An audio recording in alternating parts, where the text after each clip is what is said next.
Good afternoon, everybody. I'm Alka Dhamecha from the Faculty of Public Administration, School of Social Sciences. With me is my colleague, Dr. Uma Meduri from the School of Social Sciences, and we are going to talk about mitigating disasters. Earlier, we have spoken about the meaning and concept of disasters, the different dimensions of mitigating disasters, and the very concept of mitigation, the different types of mitigation, and the guiding principles of mitigation. Now we are going to focus on the developments of mitigating disasters. We're going to take up various case studies which talk about the role of community participation and the relevance of participation in disaster mitigation. We're also going to focus on the problem areas, why mitigation actually fails, and then the ways of improving mitigation. But before we start today's discussion, let us first try to recap what we've already discussed on disaster mitigation. As we all know, disaster mitigation, as the very word reflects, means to lessen the impact, the severity, the intensity of disasters. Disasters normally have very, very negative consequences on the society, polity, and economy. Mitigation is the attempt to lessen this negative impact. We cannot totally rule out the negative consequences of disasters, because disasters, as the name says, is a calamity. They are bound to have very, very bad effects on the system. So if we have a proper mitigation plan in place, we can sort of lessen this negative impact of disasters to a great extent. By mitigation, we would mean prevention, protection, and preparedness for disasters. It involves all these things. And mitigation, like earlier we have mentioned, is not a stage which precedes the disaster response stage in disaster management cycle. It is a stage which is a part of every phase of disaster management cycle, whether it is preparedness, whether it is response, whether it is rehabilitation, recovery.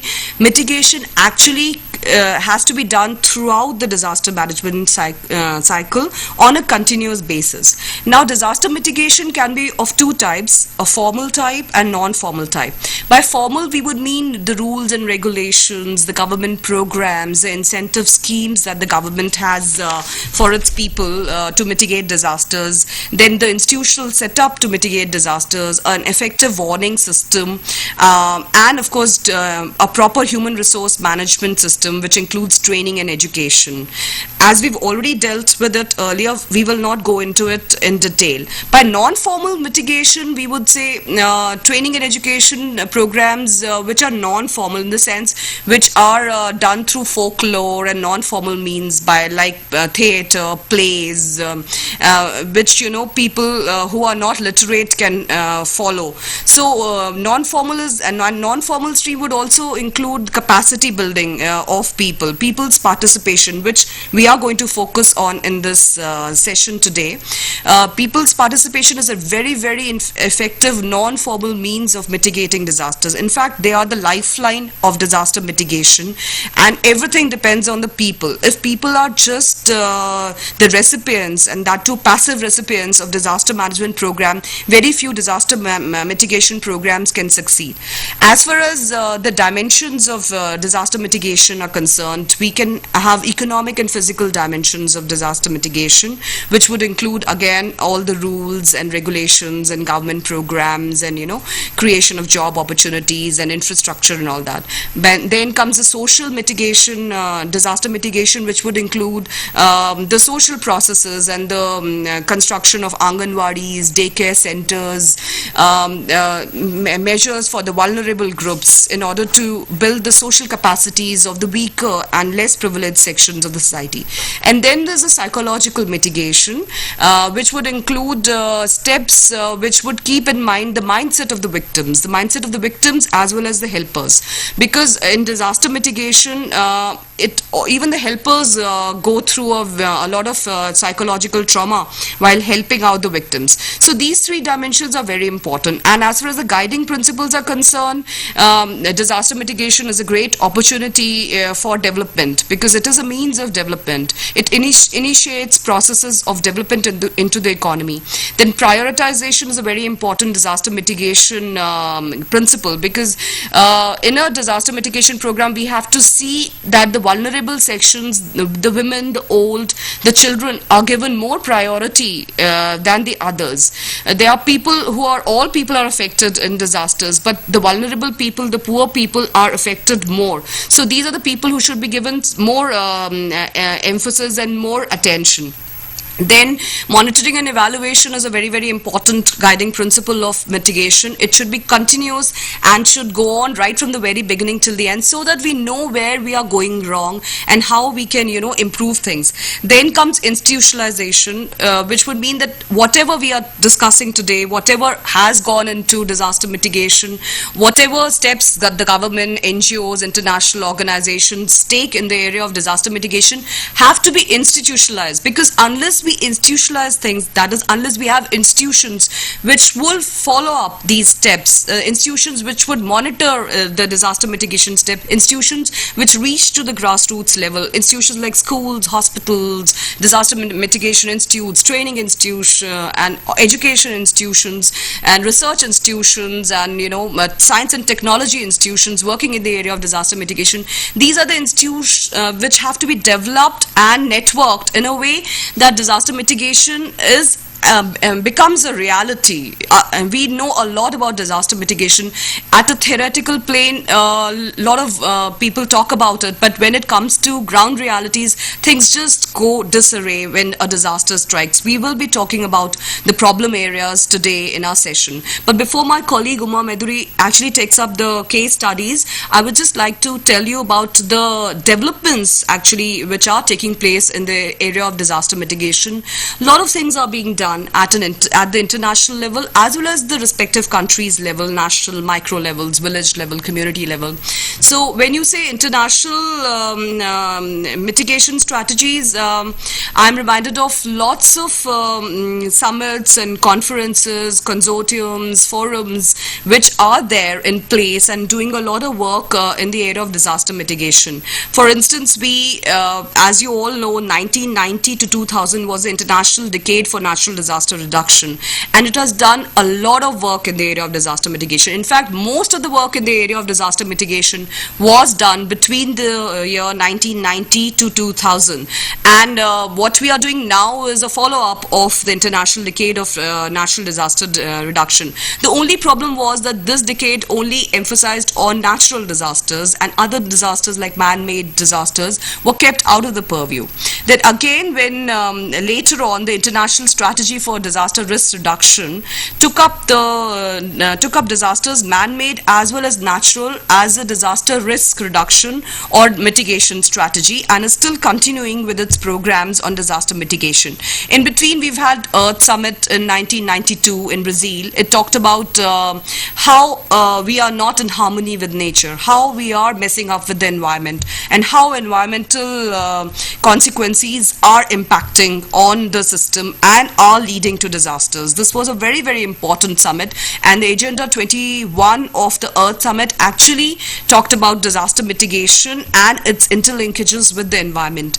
Then later on, the Yokohama Strategy in 1994 was a very important midterm review of the International Decade of Natural Disaster Reduction. It laid emphasis on prevention, on proactive measures rather than response measures. It talked about the role of stakeholders and how we can network network the stakeholders. By stakeholders, I mean the people who are involved in disaster management, like the community, like the government, like the NGOs, like the international organization, like the self-help groups, and various other organizations, formal as well as informal.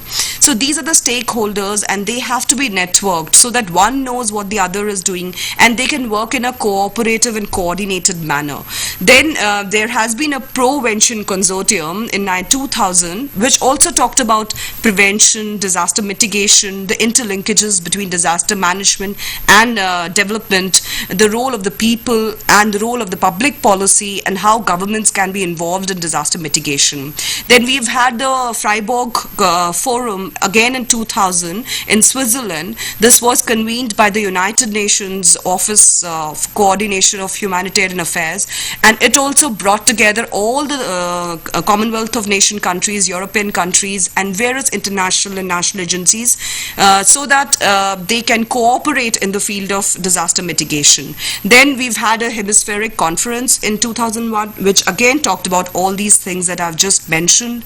And then we've had lots of environment treaties, because now we realize that environment protection is a very, very important aspect of disaster mitigation. We've earlier discussed all these basic facets of disaster mitigation and what all it includes. So environment protection and sustainable development is one of the very, very important aspects of disaster mitigation. So all these environmental conferences like the Kyoto Protocol, the Montreal Protocol, the Hyogo Conference.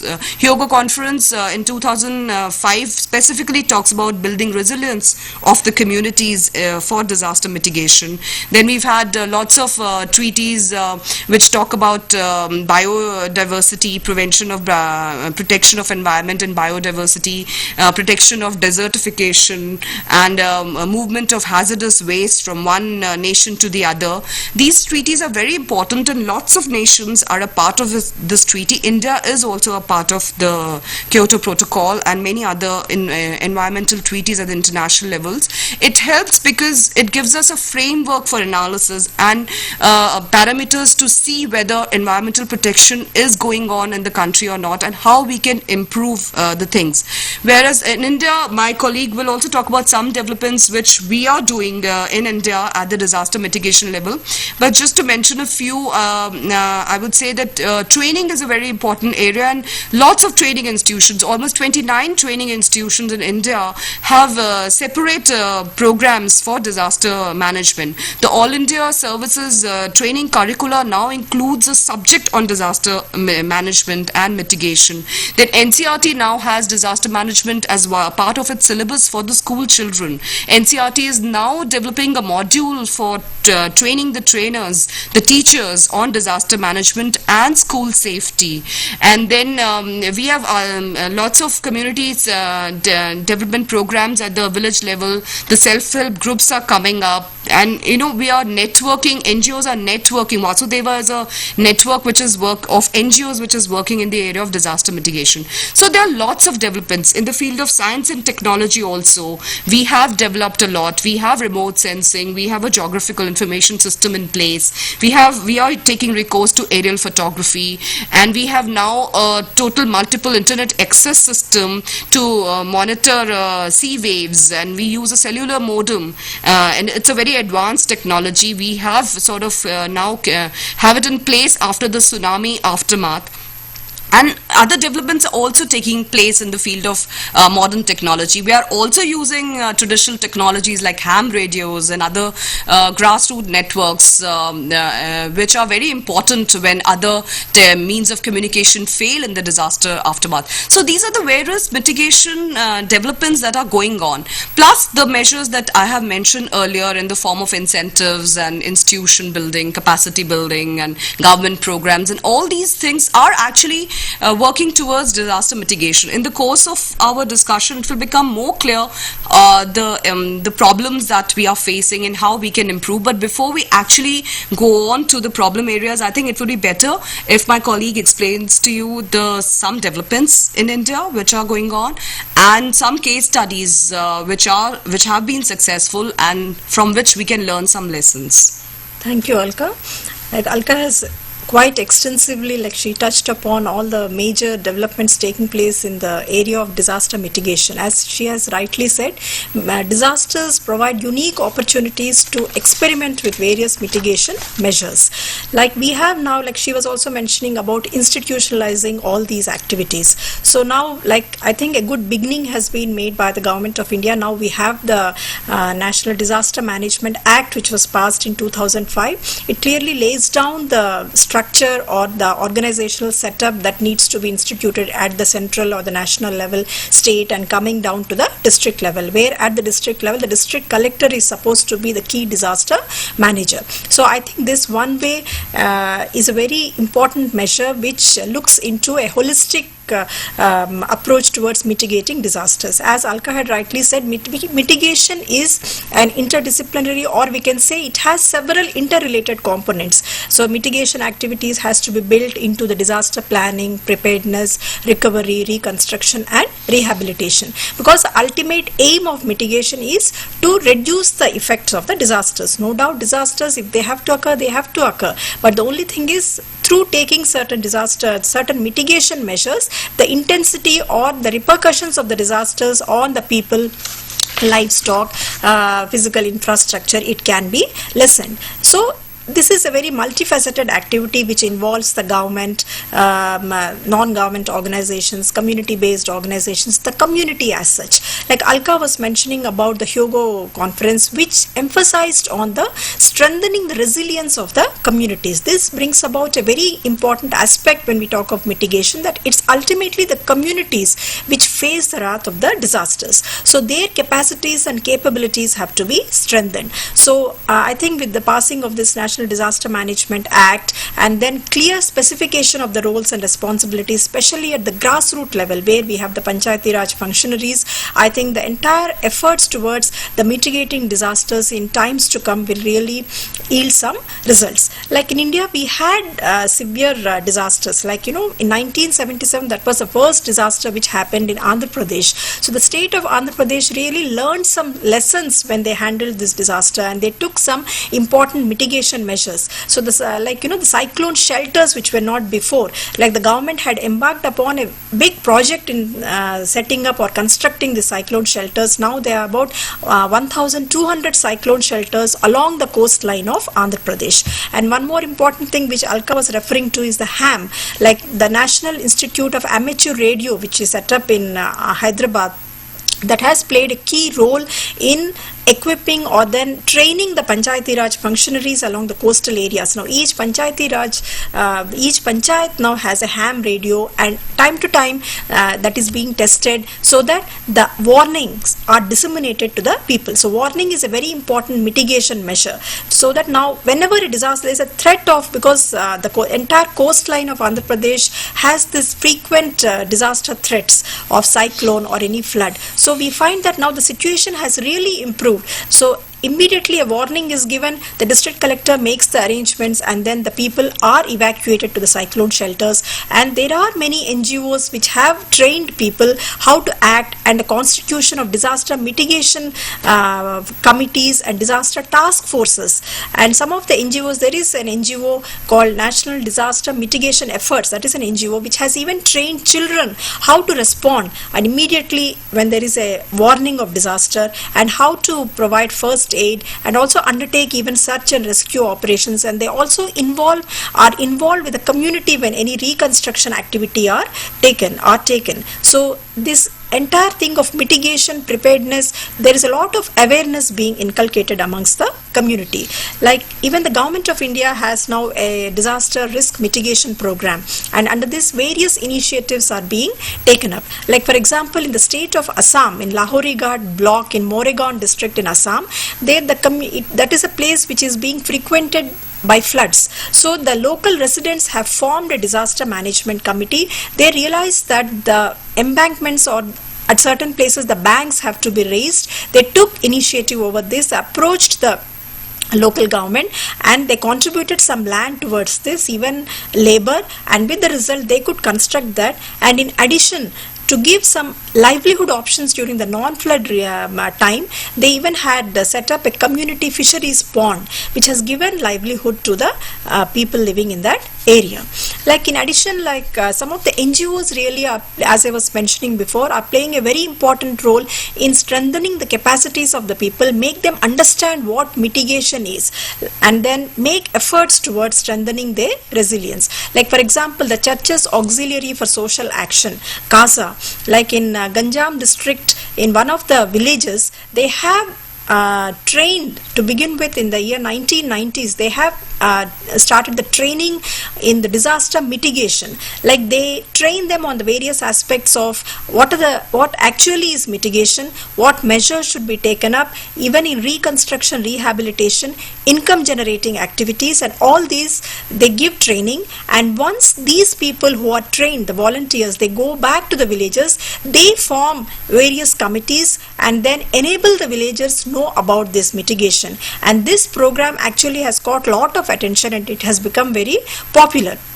So all this indicates that there is motivation on the part of the community to learn about mitigation and also initiate certain measures. Only thing is they need to be given a proper direction.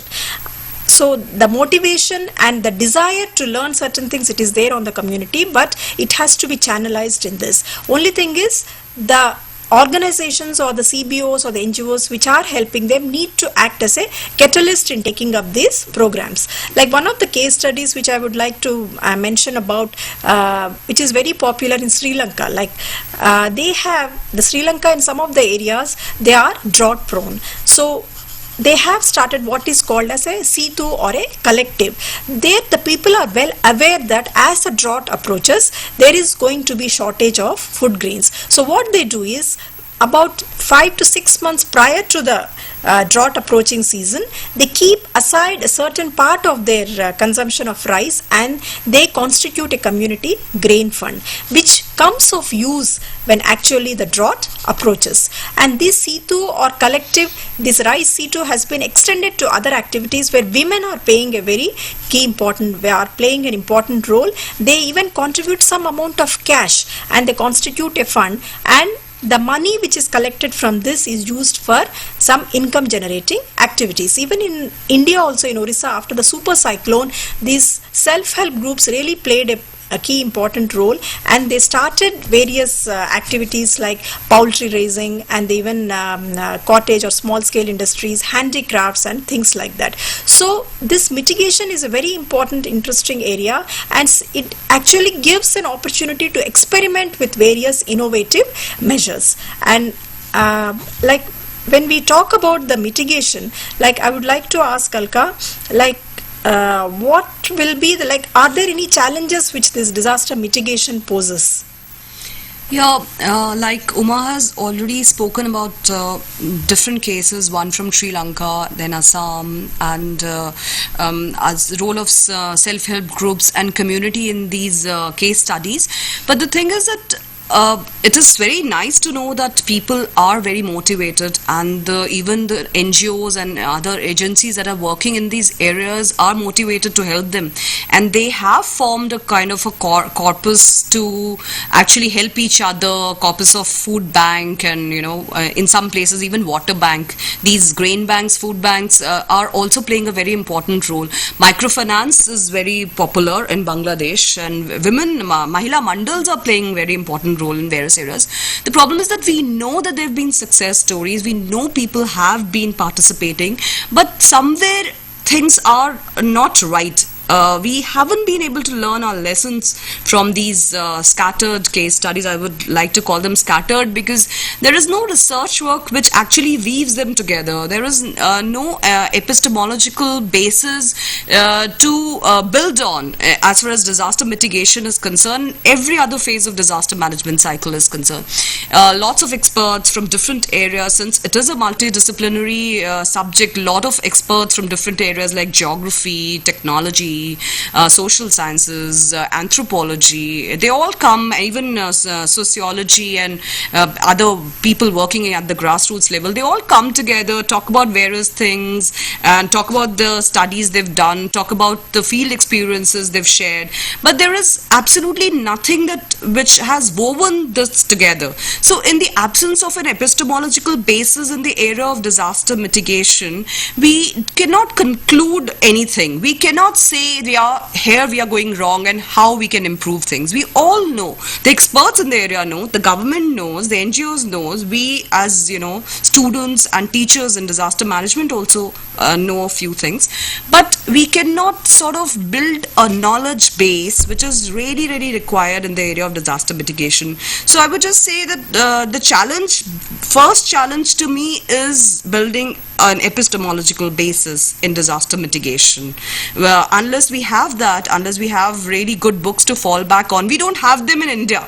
They might be there in other countries and people of those countries must be using them, but we need contextual books, the books which can help us, the readings, articles and other write-ups which can help us, which we can draw from and which we can build on.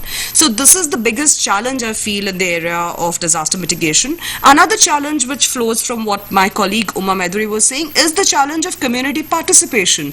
Though we know that these case studies talk about very, very motivated communities, but we also know about communities which just do not participate in the disaster aftermath. They don't want to do anything in the area of disaster mitigation. Recently in Tamil Nadu, in post-tsunami phase, the government had started a program with the help of an international NGO to support the fishermen, and for that the minimum requirement was that loans were to be sanctioned and fishermen were supposed to go to the banks and get their loan sanctioned, and this much also they couldn't do, and they just reverted to an NGO. They went to the NGO and asked for NGO help. It is all right for instance NGOs are there to help, but unless they make their own initiative, unless they do something to in the program to help themselves, total external dependence will not work. So there are many cases where people have really not been contributing to that extent. One of the other challenges which I can infer from this is that there is a lack of awareness, total lack of awareness on mitigation. There are many people who do not even know that it just takes 5% to 10% of the total cost of the house to retrofit it.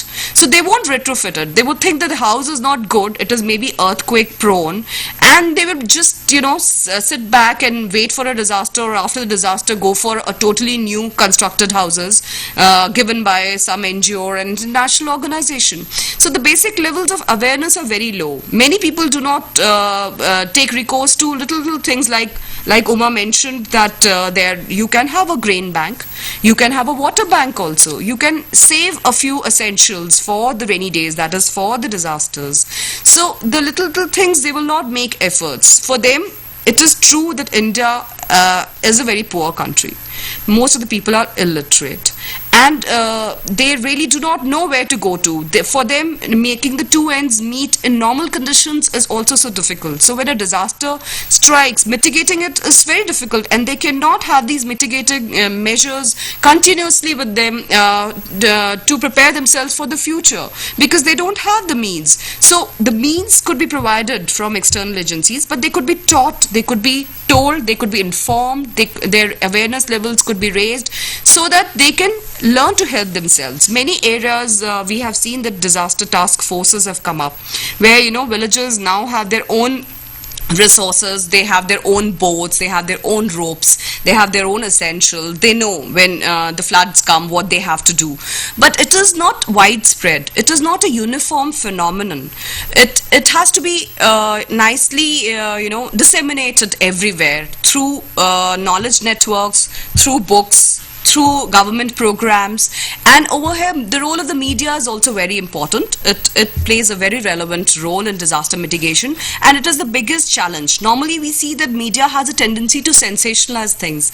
In a disaster aftermath, it would just tell you how much has broken down, how much devastation has taken place, how many deaths are there, how many people have lost their near and dear ones, but it won't tell you anything about the mitigative measures. What happens once the life comes back to normalcy, how people are coping with it, because these are very, very important things, because we just lose interest after the disaster aftermath. We do not know what is now happening in post tsunami hit areas. We do not have any idea about the Muzaffarabad earthquake at all. No newspaper talks about it. We don't know what kind of reconstruction, rehabilitation work is going on there. So instead of blaming the audience that the readers do not want to know, readers are only interested in, sensational news, media should try to sustain the interest of the readers in the entire process of disaster management cycle, because unless they do that, we wouldn't know what is happening, and if we do not know, we cannot improve upon things. So this is also a challenge. Media has to be sensitized, and media's role has to be made very relevant. And another thing is political compulsions. What happens is, if an assembly election is round the corner, the politicians would do everything, would make lots of promises towards disaster mitigation, but won't do much if there is no election in the around the corner. So disasters are a very nice way of deriving political mileage also. They will just wait for the disasters and announce SOPs only when disaster occurs. So these are certain political compulsions, and the leadership of the country should realize that disasters is something they have to plan for all through the year. They don't have to actually wait for a disaster to occur. So preparedness and mitigation towards disaster management is the key, rather than response and rehabilitation, which are more costly than disaster mitigation. Another challenge would be financial constraints, which are there always. So to meet that, we have a national calamity fund, and we have a Prime Minister's relief fund also. We have a national calamity contingency fund. We have lots of Member of Parliament district area programs also, MPLADS, district schemes, where almost 2 crores are sanctioned for development, and we have lots of insurance schemes also. But the thing is that these resources are not used for mitigation. They are generally used for aftermath, and that too not properly. So this is also a challenge. And then one of the biggest challenges not linking mitigation with the development, because now the key is LRRD continuum, that is linking relief and rehabilitation with development. So by this we can say that even mitigation has to be linked with development. Unless we realize that a proper development plan, socio-economic planning, development planning is in place, we cannot have a disaster management plan, because disasters are also calamities which are not created by nature's wrath always. They are actually not random acts which hit us once in a blue moon. They are always there. Recently, what happened in Chennai floods is an example of total lack of urban planning, haphazard land use planning in metropolitan cities. So unless we actually have proper development policies in place, disasters would increase in severity, and we would find it all the more difficult to mitigate disasters. Even small things like what happened in Meerut, in the Meerut fire recently, we realize how unaware the people are and how insensitive the authorities are. They would just have one exit and one entrance for a trade fair, and with all the synthetic tents, even they did not take any no objection certificates, and people were just not bothered. They just entered and they were just having a nice time. They didn't realize how catastrophic it can be. So I think we have to also open our eyes and realize that disaster can happen anytime, right here in the studio also. We have to be always vigilant and prepared, always informed, and we should just get out of this dependency syndrome and learn to help ourselves. I think these are the ways, and I think Uma would like to talk about a few more case studies, and we can talk about various ways of improving disaster mitigation in India.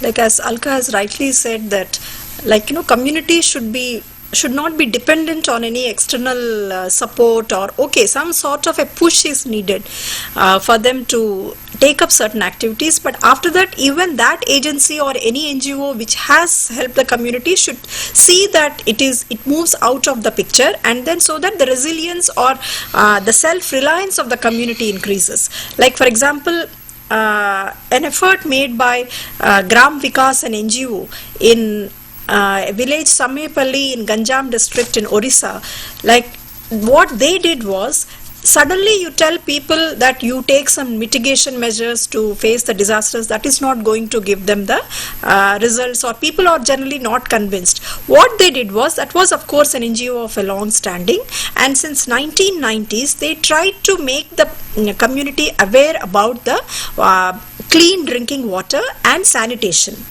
So this was the biggest project this NGO had taken up in that village. It is called Water Sanitation Vatsan Project, and they tried to tell them that many of the health problems they are facing, skin problems, they all are due to unclean or unsafe water. So what they tried to tell the people is to construct a water tank where they can get water from the safe supply, and then that in turn comes into their homes. So this was the first step which they had taken in that village. And another problem which the people were, especially the women, were facing in that village was alcoholism, where the men were really spending away most part of their money on consumption of alcohol. So this NGO tried to make the people, women, aware of the negative effects of this, and it is quite commendable that the women really took certain major stances. Like they said that they are not going to fetch water for their husbands who were resorting to alcoholism. They are not going to cook for them. And this actually, over a period, of course it took about 2 years, but then it paid results, that men really realized the negative effects of alcoholism, and a majority of them had given up.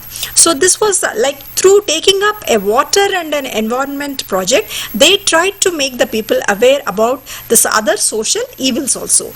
And later, since this particular village was only about 5 kilometers from the coastal belt of Orissa, this NGO tried to make the people aware that there is a need to rebuild their homes. It's okay that they are getting good water, but then that is of no use until they try to reconstruct their thatched roofs. So what they did was, they arranged loans from the Housing Development Corporation, and about 10,000 rupees was given even by this Gram Vikas, and 38% of the entire cost was contributed by the community in the form of labor. Even women and grown-up children also contributed in building up their homes. So it was so, this experiment really proved good, that when the super cyclone had hit this village in 1999, the nearby villages were affected, especially the houses and all were affected, but these houses which they had built with the help of Gram Vikas, they were not affected, and the people could start their livelihood and then regain their lives. So this tells us that the NGO really has to, whichever NGO is working with the community, has to make the community convince them about the environmental things or other things which are of prime importance to them, and then bring about certain measures to face the disasters. Then one more thing is, even the traditional wisdom and the traditional practices also play a very key role. One of the NGOs, Deccan Development Society, had undertaken a project in Zahirabad region in Andhra Pradesh, which is really drought prone, and there were many suicide cases also in this village, where the people had invested in this cash rich crops and then they really lost. So what these people did was, they tried to form women's cooperatives and tried to generate additional livelihood programs in this. And one more thing was, this society realized that there were some rare varieties of rice and millet seeds which need to be preserved. So they started this program of starting the community gene seed bank. So they used to have fairs twice in a year, and then ask the villagers to bring and demonstrate or exhibit these rare varieties of seeds. And this actually prompted many of the rich farmers also to come look at this and then buy some of these. So with the result, their livelihood, many of them got employment, and they also, with the money they got it, they tried to procure some land which was lying vacant in this, and tried to grow some vegetables. So this has been some of the thing where people were really convinced, they were very happy that some of their traditional practices, they really felt that these seeds would really yield results, but only thing is, they did not have the proper direction as to how to put this. So this is one. And one more, the last thing is the Gujarat earthquake. Like in one of the villages, Patanka, which had about 250 households, they, with the help of an NGO called SEED, Sustainable Ecological Environmental Development Society, they tried to build very cheap houses, but then which are disaster prone. So in this also, the experiment which Seeds did was they tried to train the local masons. So whenever the people are feel that their livelihoods are not threatened, they are in the process gaining something, their skills are being improved, they really come forward and then take up this mitigation. They really actively participate in this mitigation efforts. So what I just tried to put forth is mitigation, the community really feels involved. Only thing is their livelihood should not be threatened and they should form a part of it. And once an NGO or a CBO, whichever is working, at a certain point they should just get away and ensure that this activity ensures gets sustainability in the long run. Yeah, thank you, Uma. I think Uma has really lucidly put how community can help in disaster mitigation. She has also cited various cases of different types, where community has done so many things. It has even set up a gene bank, which is really very, illuminating, because if community can do all these kinds of things, and community has a lot of potential that needs to be tapped. And as she rightly mentioned, that they have to feel motivated, and they can feel motivated if they're satisfied that they are not threatened in any way, and the NGOs are there to help, and they are helping them to help themselves, and they can build better futures for themselves if they cooperate and their livelihood remains stable. So their community has to be really involved by giving them the right information and by giving them a sense of security.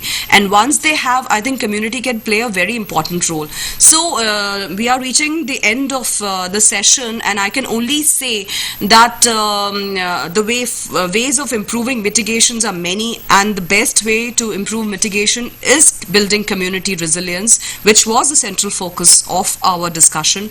Traditional wisdom, like Uma pointed out, is a very, very crucial point. We are just forgetting our traditional wisdom.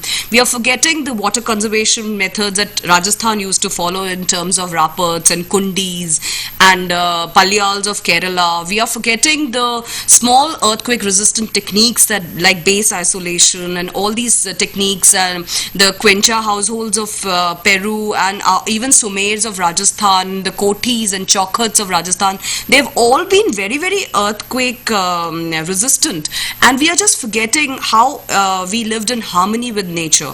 So environment protection, sustainable development, looking for alternative livelihoods, living in harmony with nature, building communities, building capacities of the communities, building capacities of the institutions, having a new role for the media, going for a good development plan which has disaster management as an integral part of it, going for nice land use urban planning, not wasting resources, going for financially sensible approach towards disaster management. I think these are various approaches, different ways of improving disaster mitigation. And another thing, only to recapitulate, I would say that we have to link up everything with development. Unless we link up disaster mitigation with development, we're going to have more disasters in the futures on an almost a monthly basis. We've seen so many disasters in the past which have not actually been caused by nature. Tsunami was caused because of natural reasons, but why were we hit so badly? Because we had lost track of our mangroves. Our dikes were not in place. We had no proper facility for regeneration of fisheries. Our coasts were, hotels were built right into the coastline. So we had forgotten all that. That is the reason we were hit so badly. So disasters are there. Disasters can be caused through natural and man-made resources. The only way to mitigate disasters is to realize that we have to have a balanced, right-based, vulnerable, section-prone approach towards disaster, so that the less privileged get some advantages, so that a community, and of course with a proper awareness, training and education program, so that we know what has to be done at the right time. The external dependency on all the NGOs and international bodies have to go, plus the organizations like the Intermediate Technology Group, Asian Development Disaster Preparedness Center. All these organizations have to be networked so that everybody can gain something from their knowledge and experience. We have to build a knowledge base through this, and I think it's a long way to go, but these measures are not very difficult to adapt. and adopt. So we can do that, and I think with the right approach, with the right perspective, we can do that. And I would like to thank Uma for giving us an insight into so many cases and so many studies on community resilience. I think that is the key to disaster mitigation. Thank you.